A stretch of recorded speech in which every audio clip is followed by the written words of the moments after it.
digital marketing နဲ့ပတ်သက်ပြီးတော့ဗောနော်စမ်းတဝါဝါနဲ့အချိန်ကုန်နေတာကိုသဘောကျလားတကယ်လို့သဘောကျတယ်ဆိုရင်တော့ဒီဗီဒီယိုလေးကမိတ်ဆွေတို့မဟုတ်ပါဘူးစမ်းတဝါဝါနဲ့လုပ်နေတယ်ဆိုတာဗောနော်အန်ဒီရမရှိဘူးဒါမှမဟုတ်ဆုံးရှုံးနိုင်ခြေမရှိဘူးလို့ထင်ကြရှိတယ်ဒါကြောင့်မို့တချို့က digital marketing နဲ့ပတ်သက်ပြီးတော့ဗောနော်စနစ်တကျမသိပဲနဲ့တလိုက်နှစ်လနေပြီးတော့နှစ်နဲ့ချီပြီးတော့သူတို့ဝင်တဲ့ဝင်ငွေတွေမရကြဘူးပြီးတော့မဆုံးရှုံးတဲ့ boost budget တွေပေါ့နော်ဆုံးရှုံးနေကြရတယ်တကယ်အလုပ်ဖြစ်တဲ့ digital marketing နဲ့ပတ်သက်တဲ့ strategy တွေ system တွေကိုဒါကိုကတက်ကြွနာမယ်ဆိုရင်ပေါ့နော်ကိုယ့်ရဲ့ဝါဒနာကိုဖြစ်စေပညာကိုဖြစ်စေဝင်ငွေဖြစ်ပြောင်းနိုင်မယ်ပြီးလို့ရှိရင်ကိုယ့်ရဲ့လက်ရှိကိုယ်ပိုင်အလုပ်ကိုလည်း next level ကိုတက်အောင်လုပ်နိုင်သွားမှာဖြစ်တယ် digital field မှာ digital marketing diploma သင်တဲ့တက်ရောက်ကြတဲ့သူတွေအများစုပေါ့နော်စာတကယ်လိုက်လုပ်တယ်ဆိုရင်3လလောက်အတွင်းမှာပေါ့နော်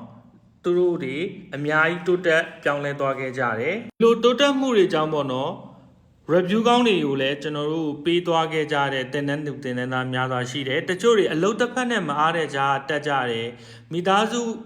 ကိုကူညီရင်းနဲ့တက်နေကြတဲ့သူများစွာလဲပေါ့နော်အဆင်ပြေသွားကြတယ်စန်တဝါဝါနဲ့အချိန်မကုန်ကျင်တော့ဘူးဆိုရင်ပေါ့နော်ကျွန်တော်တို့ရဲ့ digital field မှာ3လအတွင်းမှာ digital marketing နဲ့ပတ်သက်ပြီးတကယ်လက်တွေ့လုပ်လို့ရတဲ့ strategy နဲ့ system တွေကိုကျွန်တော်တို့တာဝန်ယူတယ်ဒါအပြင်အတွေးခေါ်ပိုင်းတွေရင့်ကျက်လာအောင်ခံယူမှုတွေကောင်းလာအောင်ကျွန်တော်တို့မျှဝေပေးတယ်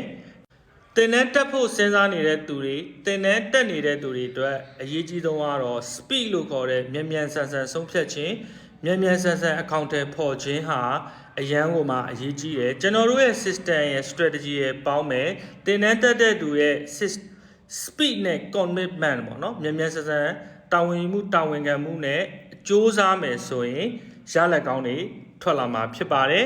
တိတ်မကြခင်မှာ3လအတွင်းမှာပေါ့နော်နိုင်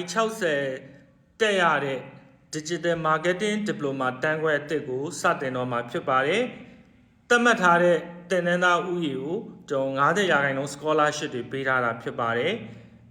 တိတ်ပြီးတော့မကြံတော့ဘူးပေါ့နော်အဲ့ဒီ scholarship အတွင်းမှာဝင်ဖို့ဆိုရင်ဒါကြောင့်မလို့ကိုဘာလုပ်ရမလဲဆိုတာကိုသိပြီးသားလို့ကျွန်တော်ယုံကြည်တယ်